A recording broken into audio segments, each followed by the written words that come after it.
Welcome to another exciting edition of Let's Talk Entertainment here on Joy News on Multi TV. Today we are talking fashion, and guess who we are talking entertainment with? It's Chapter 1, one of the fastest rising fashion designers we have here in Ghana, and well, he's on the show. We'll be right back. They say love is blind, but I did see her for your eyes, for your eyes, She papas the ego, she did you like it on now. I see tipo ego, she like it my song, she like it my song.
We are talking entertainment today from Chapter 1 Classics.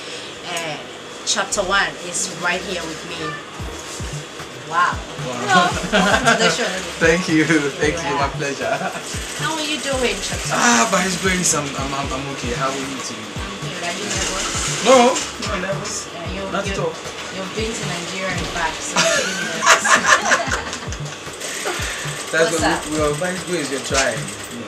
Okay, so Chapter 1, tell me about yourself for those of us who don't know you out there. Is it your first time doing something like this? No, this is not my first time of working with any celebrity or anybody in the industry.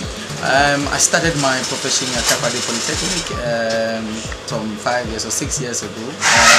From there, I did my internship with Kofi Ansa, still with the Ethical Fashion Initiative.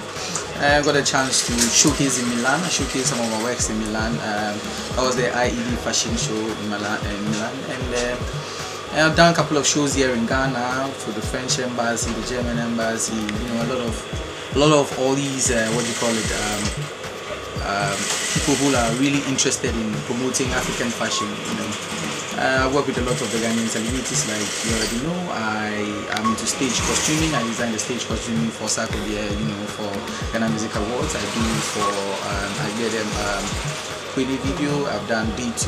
I did Shatawale Dance King, and a couple of videos which are yet to be in the system. I work with 4x4, B2s. I used to be on Vodafone iPhones. I've been in the industry for a very long time. But I was going to ask. You've been in the industry for a very long time. How come we haven't heard from you? few people might have heard, few people might not have heard. But then the interesting thing is, in Ghana, it's not easy. You know, it's not easy for that recognition to come. But it all depends on how focused you become as a designer to be able to push into the market. I mean, people consider a lot of sewing, doing a lot of sewing, and then you don't really get that recognition you want. But I mean, it's by His grace. That's what I would say. It's by His grace. Because from where I've come from, really far. I'm very particular about Davido inviting you all over to Nigeria for you to design. Was it a shirt? I made about 4 different costumes for him for that particular shoot. I want to know. I want to know the whole story. How did it happen? How did you get to meet? Amazing. I was just in my office one day, and then I had a call from Coded of 4x4 fame. Big up yourself, you know. And it was after we shot 4x4 and Davido, the new song Baby Dance, you know. And they were putting on my costume, so he saw the costume and he was like, no, we should get this, I need this. And the call just came. I had to meet him. He was in Accra, I was in Ghana, so we met in a secret place here in Ghana, and we took the measurements and then we started working. And after, he was like, oh, you need to bring this to my country, you know, you need to be on my set, so we get this thing done and over. And God being so good, I went there, you know. The video was shot by Clarence Peters, one of the best Nigerian video directors so far. Was shot in Nigeria, somewhere around Lekki. That's on the island. You know, we shot the video there, and it was amazing. Was it Davido's video? No, that was not Davido's video. It was a video for his artist on his bill called DK. Now DK happens to be, funny enough, happen to be a mate, or should I call it a junior from Takoradi Polytechnic. You know, so it was like we meeting up became like, oh, that's a family right there. So I mean, what else? And he Ghanaian family meeting. No, he's not a Ghanaian. The guy is Nigerian. The DK guy is a Nigerian who studied in Ghana. And he's under his label. I mean, you see him move with the guy a lot of time. You know DK. You know, and they have a new song out that is called Rekpeke. Yeah. So that was the video we shot. And it was such an amazing experience. You know, at first I was thinking, how could this thing cut across? I mean, he just saw the clothes and was like, no, I need this, I need to have this. So he wore it for the video, and then we have other videos we'll be shooting along the line. You know, I mean, it's been amazing. Yeah, amazing for me, because like how would I say it? Ghanaians love what I do, but do you get credited for what you do, like Sarkodie as well, like this, and then the 4x4? Do you have them comment on what they wear? Sure, every time. Now, when I made that for Sarkodie for Ghana Music Awards, you know, he actually had a concept. He designed the concept, so I produced that garment for him. You know, he went on his Instagram page and then gave me a shout. And I had a lot of followers from there. Now, I wear them in Stoneboy. They are almost like brothers to me because I work with them close, you know. And every time they wear the costumes, they are giving props to me, and it's amazing. But I'm also a sponsor on Talk Show Biz, on ETV, and on Pandit. So a lot of people that know Chapter 1 know me a lot on Pandit. So and you're very big. Would you say you're big? Would I say I'm big? I'm big? With what I do, because I have a different calling. I'm not for everybody.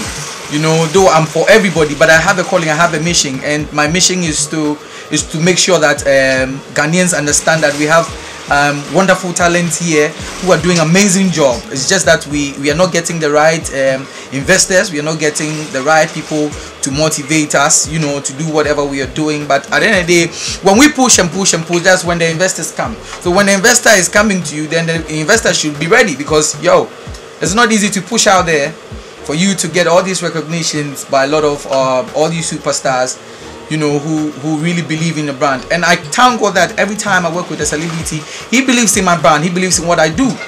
It started from appear to, and appear to Nasi. I've done all. I've done all for them. I don't know which celebrity, unless of course the person doesn't really want that unique look. I have realized that you talked about celebrities you've worked with. Yeah. You haven't mentioned any lady that you've worked with. Any celebrity lady. Okay, the interesting part of the whole thing is chapter 1 is more of a masculine, what you call it, brand. Okay. That doesn't mean that we don't do women's wear. We do women's wear on the side, but our main focus is about men, because we want to put what you call it, a lot of the focal point on guys, you know, so that guys can also have a fashion sense which is out of the extraordinary, because a lot of times people consider women as fashion movers, and all that, fashion motivators and all that. But like I said, I have a calling, and my calling is to make sure that Ghana is able to achieve that recognition we have as a fashion brand. I mean, a lot of fashion designers out there are doing what they want to do, or they're doing themselves. But ask yourself, we are unique. We know what you're doing. We are unique in everything we do, and our clothes sell faster because you don't find them anywhere. And we don't use magazines. It's all from the brain. This is creativity, because I studied. So everything we do, we don't use magazines, nothing at all.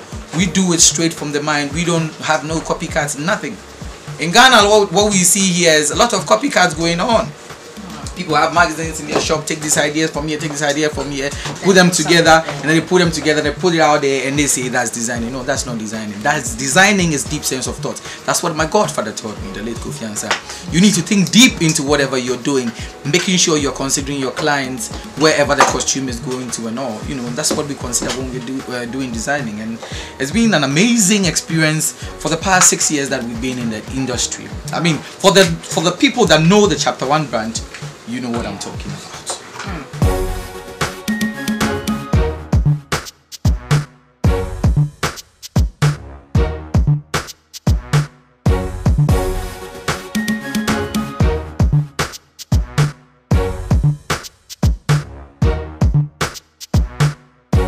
Take over fashion industry, is it growing? Initially it was tough, because at the before everything grows, you know, it has to pass through certain phases. I mean, thanks to the likes of all these fashion magazines who have been in the industry trying to help the fashion designers to promote themselves on in their magazines and all. But I would gladly say that was just recent we experienced something to do with Ghana Fashion Awards, Icons Awards, and that one I would not even say would match up to standard of Ghana Fashion Awards, because when you say Ghana Fashion Awards, then that means the whole of Ghana. So I mean, we are just looking for an avenue where we will have a body now saying, okay, we're doing Ghana Fashion Awards and recommending right people for the kind of right job they're doing, because each and every year, like we do the Ghana Music Awards, you need to submit what you've done within the period of the year. Then the people will assess it and now say that, oh yes, you deserve it. We put it on voting, and then people vote, and then we do it. Now, what I realize here in our part of the world is everything that we do is a system of family and friends, and it's very, very it's killing the industry, and we don't consider what we're doing now. If I'm a Ghanaian designer, and probably I'm a local designer, I'll put myself, but I don't call myself a local designer. I call myself Chapter 1 International. You know what I mean? Because I have a mission. If I am from the world, I'm from this part of the world, and Nigeria is bigger than Ghana, and he couldn't find nobody to wear his clothes, then you should know that, yeah, we are big here. We are doing amazing stuff here. So I mean, we need to cut the hypocrisy, we need to cut the nepotism, we need to cut the I know this person, and let's help the industry grow. We need to stop all that and help individual grow. Trust me, there are wonderful talents out there who are doing great stuff, but they're not getting the recognition they should get. Why is it so? Because of financial problem, because this person says, this media person is not writing about this person is saying this person is saying that, and it doesn't help. The only way we can grow as an industry is when we begin to understand ourselves, love ourselves, and promote Africa, promote Ghana. Trust me, even in terms of music, we started the high life first. Now Nigeria is taking over our high life. We start something and then we don't push it, and then it becomes something along the line, all because somebody is backbiting, somebody is saying something evil, somebody is not pushing you. You know, it's it's some way. It's my passion. So I was at the Joyce Harbour view recently. Were you there? For some funny reason I wasn't there. I'm sure by then I wasn't in Ghana, because if I'm not in Ghana, I'm home. Yeah. Okay, so but I know about Joyce Abibio. Joyce Abibio is a godmother. I salute that woman. She's doing a lot of great work impacting into the youth. You know, I always say the only problem I have is a lot of times people want to get into fashion because they think they know how to dress. So we have been talking to Chapter 1, one of the fastest rising fashion designers we have here in Ghana. Sure. And I trust you had fun. Catch the same time tomorrow for another thrilling edition of Let's Talk Entertainment. My name is Becky.